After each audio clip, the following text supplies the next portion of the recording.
மட்டும்தான் நம்மளுக்கு என்ன வெற்றிக்கான வழி அப்படின்னு சொல்லுவாங்க. நாமெல்லாம் கஷ்டப்படுறோமா? நாமெல்லாம் கஷ்டப்பட்டு படிச்சுட்டு இருக்கோமா? ரொம்ப கஷ்டப்பட்டு படிக்கிறோமோ? நமக்காக அவங்க என்ன பண்ணியிருக்காங்க, இவ்வளோ விஷயங்கள் பண்ணியிருக்காங்க. ஸ்கூல்லையே நம்மளுக்காக ஓப்பன் பண்ணி கொடுத்துருக்காங்க. நம்மளுக்கு எல்லாமே ஈஸியாக கிடச்சிருச்சு, இப்படிதானே? அதனால நம்ம என்ன பண்ண மாட்டோம், யூஸ் பண்ணிக்க மாட்டோம். அதான் இப்போ இருக்கிற உங்கள்கிட்ட எங்களுக்குள்ள ஒரு சின்ன குறை. நிறைய பேர் யூஸ் பண்ணிக்கிறீங்க, சில பேர் என்ன பண்ணுறீங்க அப்படின்னா விளையாட்டுத்தனமாக இருக்கீங்க. அதை மாற்றிட்டு என்ன பண்ணணும், காமராசரை ஞாபகம் வச்சுட்டு, எங்களை ஞாபகம் வச்சுக்கீங்களோ இல்லையோ, காமராசரை ஞாபகம் வச்சுட்டு என்ன பண்ணுங்க, இனிமே கொஞ்சமாக கஷ்டப்பட்டு படிக்கணும். படிக்கிறீங்களா? படித்தா யாருக்கு நல்லது? யாருக்காக படிக்கிறோம்? உங்களுக்காக படிக்க போறீங்க. அப்ப நீங்க தான் என்ன பண்ணணும், கொஞ்சம் கஷ்டப்படணும். இங்க இருக்கிற ஆசிரியர்கள் எல்லாம் என்ன பண்ண தயாரா இருக்காங்க, உங்களுக்காக அவங்க கஷ்டப்பட தயாரா இருக்காங்க. உங்களுக்காக யார் கஷ்டப்படணும்? ஃபர்ஸ்ட் ஆசிரியர்கள் கஷ்டப்பட தயாரா இருக்காங்க. நீங்க படிக்கணும்னா யார் கஷ்டப்படணும்? நீங்க கஷ்டப்படணும், கொஞ்சமா கஷ்டப்படணும். டெய்லி என்ன பண்ணணும், ஒரு மணி நேரம் இஷ்டப்பட்டு கஷ்டப்படணும். வெறும் கஷ்டம் மட்டுமே பட்டுட்டு இருந்தா கஷ்டப்படுறோம்னு மட்டும்தான் தோணும். இஷ்டப்பட்டு கஷ்டப்பட்டாதான் என்ன சொல்லும், மிஸ் சொல்ற மாதிரி இஷ்டப்பட்டு கஷ்டப்பட்டாதான் என்ன பண்ண முடியும், வெற்றி உங்களுக்கு கிடைக்கும். சரி, ஸ்கூலுக்கு இப்போ இருக்கிற ஆசிரியர்கள்லாம் சொல்றாங்கல்ல, ஸ்கூலுக்கு வந்து யூனிஃபார்ம் வந்துட்டு ஒழுங்கா போட்டுட்டு வாங்க அப்படின்னு சொல்றாங்களா? ஏன் அப்படி சொல்றாங்க? ஒரு காலத்துல யூனிஃபார்மே கிடையாது. சீருடையை கொண்டு வந்தது யாரு? காமராசர். நம்மளுக்கு கல்விக்குன்னு பார்த்தா எல்லாத்தையுமே கொண்டு வந்தது யாரா இருக்காங்க? காமராசரா இருக்காங்க. இன்னைய நாள் என்னன்னு சொல்லி நம்ம கொண்டாடுறோம்? கல்வி வளர்ச்சி நாள். அவங்க காமராசர் வந்துட்டு கல்விக்காக இவ்வளோ பண்ணதுனால தான் அவங்க பிறந்த நாள் என்ன பண்றோம், கல்வி வளர்ச்சி. இது எந்த வருஷத்துல இருந்து கொண்டாடுறோம் தெரியுமா? அவங்க வந்துட்டு 1900 எந்த வருஷம் பிறந்தாங்க? 1903 பிறந்தாங்க. எப்ப இறந்தாங்கன்னு தெரியுமா? 1975 இறந்தாங்க. ஆனா எப்பல இருந்து நம்ம கல்வி வளர்ச்சி நாளா கொண்டாடுறோம்? எந்த வருஷத்துல இருந்து யாருக்காவது தெரியுமா? உங்க ஸ்கூல் புக்ல இருக்கு. உங்க ஸ்கூல் புக்ல இருந்து தான் நான் சொல்றேன். 57 2006 இருந்து தான் கல்வி வளர்ச்சி நாளா கொண்டாடுறோம். அதனால அப்பையில இருந்து நம்ம ஸ்கூல்ல என்ன பண்றோம், கல்வி வளர்ச்சி நாளா செலிப்ரேட் பண்றோம். எதுக்கு கல்வி வளர்ச்சி நாளா கொண்டாடுறோங்கிறத ஞாபகம் வச்சுட்டு என்ன பண்ணணும், படிக்கணும். சரிங்களா? தேங்க்யூ.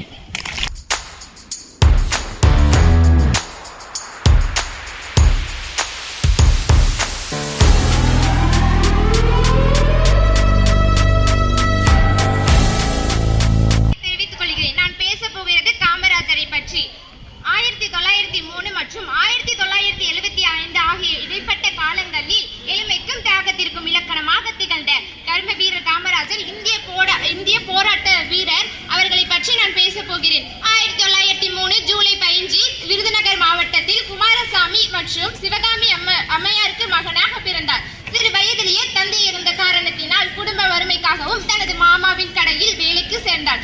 அதே சமயத்தில் இளைஞராக இருந்த போது இந்திய தேசிய விடுதலைக்கும் போராட்டத்திற்கும் முக்கிய பங்காற்றினார். 1954 1963 ஆகிய ஆண்டுகளில் சுமார் 9 ஆண்டுகள் தமிழ்நாட்டின் முன்னாள் முதலமைச்சராக இருந்து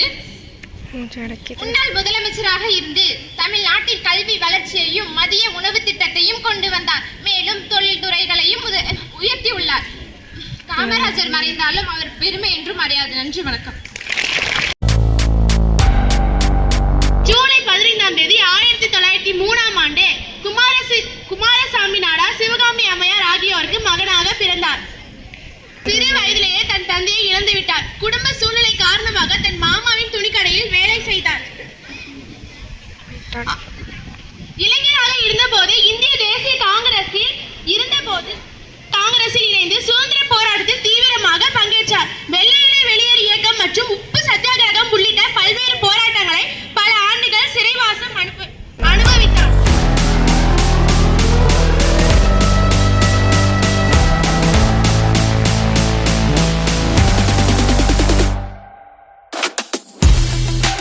நம் காமராஜர். இவர் கட்டாய கல்வி, இலவச கல்வி, இலவச மதிய உணவு திட்டம் என பல திட்டங்களை ஏழை எளிய மக்களுக்காக ஏற்படுத்தியிருக்கார். சுட்டி செம்மாந்தில் இருக்கும் எம் தமிழ் இருக்கும் ஈன்ற பழுதில் பெரிதுவக்கும் தன் மகனை சான்றோர் என கேட்ட தாயின் குரலிற்கிணங்க தன் தாயை பெருமைப்படுத்தி வீழ்ந்திருக்கும் ஆசிரியர்களுக்கும் மற்றும் அனைத்து நல்லுள்ளங்களுக்கும் என் பணிவான காலை வணக்கம். நான் ஏற்றுக்கொண்ட தலைப்பில் ஏற்றி பேச வந்துள்ளேன். தாருங்கள் தங்கள் கவனத்தை. நான் எடுத்துக்கொண்ட தலைப்போ பெருந்தலைவர் காமராசர். காமராசர் 1903 ஜூலை மாதம் 15 திங்கட்கிழமை விருதுநகரில் பிறந்தார். இவருடைய தந்தையின் பெயர் குமாரசாமி, தாயார் சிவகாமி அம்மையார் ஆவார். இவருடைய இயற்பெயர் காமாட்சி ஆகும். முதலமைச்சர் பதவி கிடைத்த முதல் ஆண்டிலேயே செய்த முதல் பணி என்னவென்றால் பள்ளிகளும் அமைத்தாராம். பின்னர் பள்ளிகளில் மதிய உணவு திட்டத்தையும் அமைத்தாராம். அமைச்சராக இருந்த பொழுது 4 சக்கர வாகனத்தில் ஒரு சாலையில் சென்று கொண்டிருந்தாராம். அப்பொழுது ஒரு சிறுவன் ஆடு மேய்த்துக் கொண்டிருந்தாராம். அந்த சிறுவனை அழைத்து, சிறுவனே, நீ பள்ளிக்கு செல்லவில்லையா? ஏன் ஆடு மேய்த்துக் கொண்டிருக்கிறாய் என்று காமராசர் ஐயா கேட்டாராம்.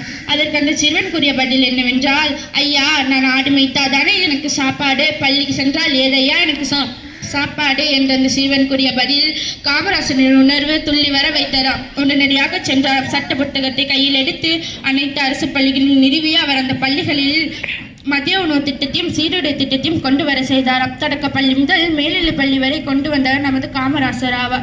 பெருந்தலைவர் காமராசர் கர்ம வீரர், படிக்காத மேதை, தென்னாட்டு காந்தி என மக்களால் அன்புடன் அழைக்கப்பட்டவர். 1953ஆம் ஆண்டு ராஜாஜியுடன் சேர்ந்து ராஜாஜி நடத்திய உலக அழிவு திட்டத்திற்கு எதிர்ப்பு கிளம்பியது. 1976ஆம் ஆண்டு உலகிலேயே மிக உயரிய விருதான பாரத ரத்னா விருதும் அவருக்கு வழங்கப்பட்டதாம். 1975ஆம் ஆண்டு நம் மண்ணை விட்டு மறைந்து விட்டாராம். நம் மண்ணை விட்டு மறைந்தாலும் இன்னும் நம் மனதை விட்டு மறையவில்லை.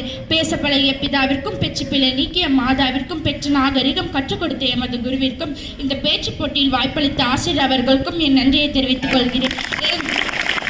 நன்றி.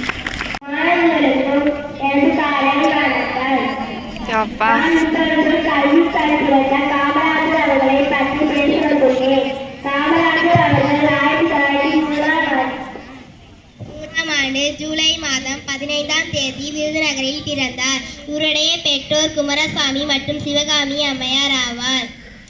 காமராஜர் 1954 முதல் 1963 வரை 9 ஆண்டுகள் தமிழக முதலாளி பணியாற்றினர்.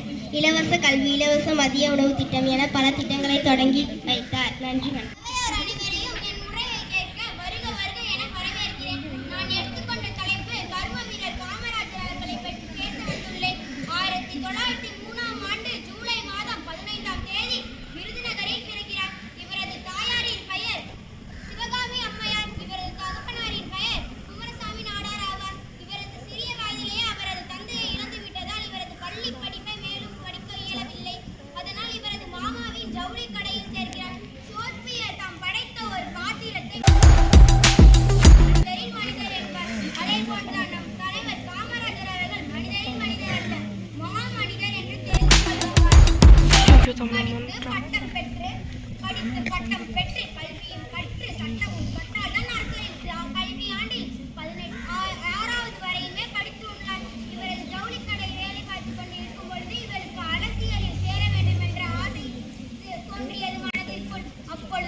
அவர் சாலையில் ஒரு பொழுது சென்று கொண்டிருக்கும் போது அவர் அங்கு ஒரு சிறுவன் ஆடு மேய்ப்பதை கண்டார். அந்த சிறுவனிடம்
இவர்களின் பெற்றோர் செல்ல ராஜா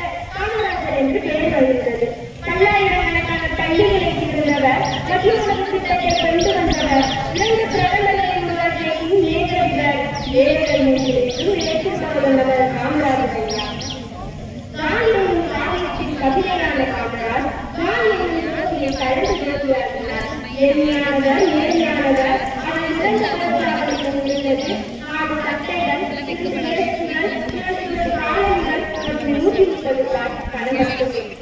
நாட்டின் மீது அளவற்ற அன்பு கொண்டிருந்த காமராஜ் தன் நாட்டு மக்களை வெகுமாக நேசித்தார். அவர் பள்ளிக்கூடத்தில் கல்வி கற்கவில்லை. இருப்பினும் தமிழகத்தில் ஏழை மக்கள் அனைவரும் கல்வி கற்க வேண்டும் என்று ஆசை கொண்டனர்.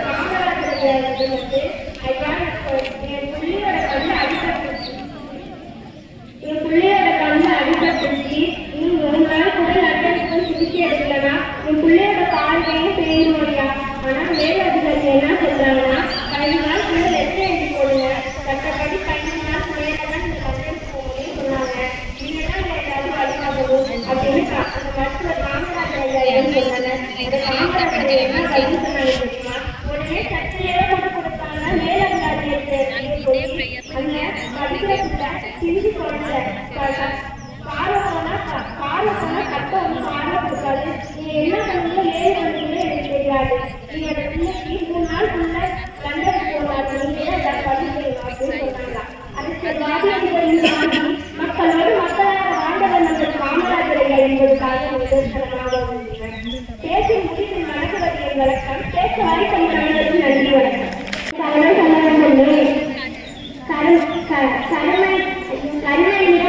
கண்ணன் ஆசி மன்னன் தூய்மை அரசின் சின்னம் பொறுப்பான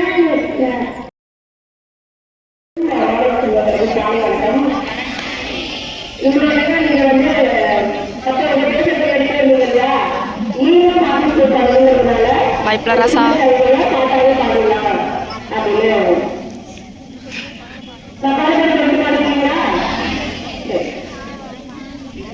பள்ளிகள் தந்தார், பாடங்கள் தந்தார்,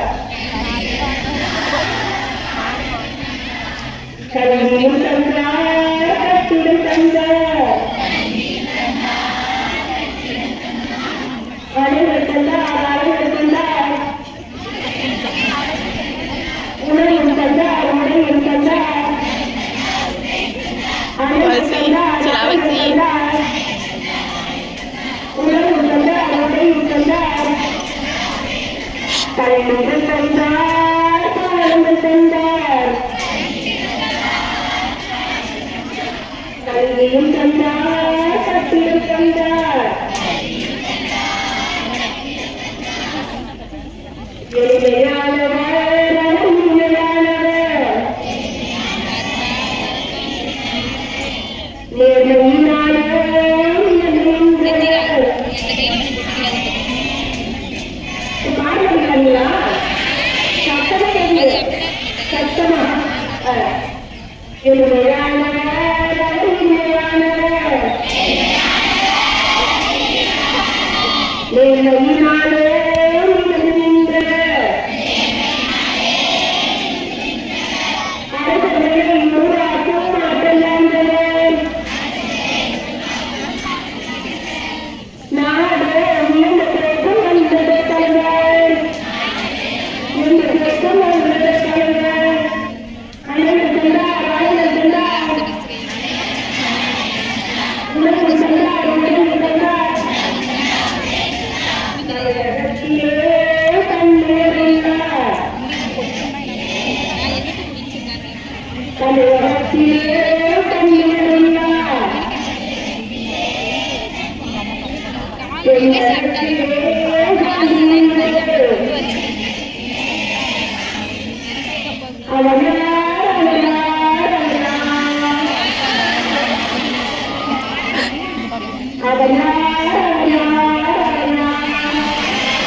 கல்வியும் தந்தார், கட்டிடம் தந்தார்.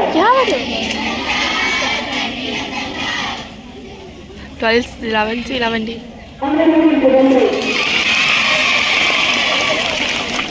சரி, இந்த காமராஜருடைய பிறந்தநாள் வந்து நம்மளுக்கு தமிழகத்தில்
வந்து உலகில்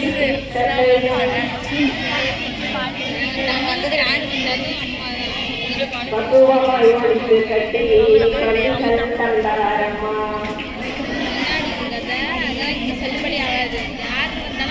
இந்திரா காந்தியையும் சாஸ்திரியையும்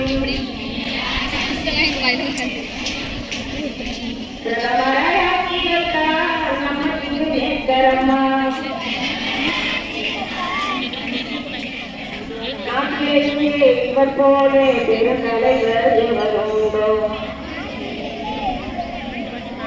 நாட்டிலேயே பெருந்தலைவர் இவர் போலே எவருண்டோ?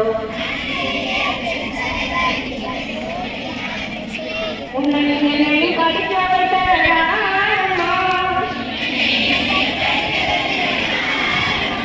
கல்வி கற்காத வேதனா பாரமா. உன்னை படித்தவர்கள்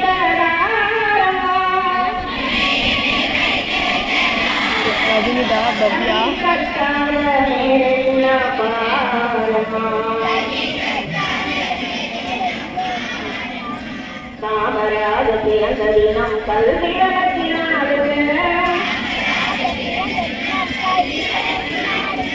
எல்லோரும் கொண்டாடி மகிழ்வோம். நாமே எல்லோரும் கொண்டாடி மகிழ்வோம்.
மாணவர்கள் கல்வி கல்வி காமராஜரோட கனவை மேம்படுத்து மாணவர்கள் வந்து சிறப்பாக அவர்களுடைய நன்றியை என்ன செய்யணும், நல்லா படிக்கணும், படிக்கணும், அனைத்திலும் சிறந்த மாணவியா வரணும். தலை குனிந்து படித்தால் தலை நிமிர்ந்து வாழணும். சொல்லுங்கம்மா, தலை குனிந்து படித்தால் தலை நிமிர்ந்து வாழலாம். இந்த வழிகளுக்கு எப்ப மாணவிகள் நல்லா படிச்சு நல்லா வரணும். ஒருத்தர் அழகு நன்றி சொல்லி ஒரு நன்றி வணக்கம்.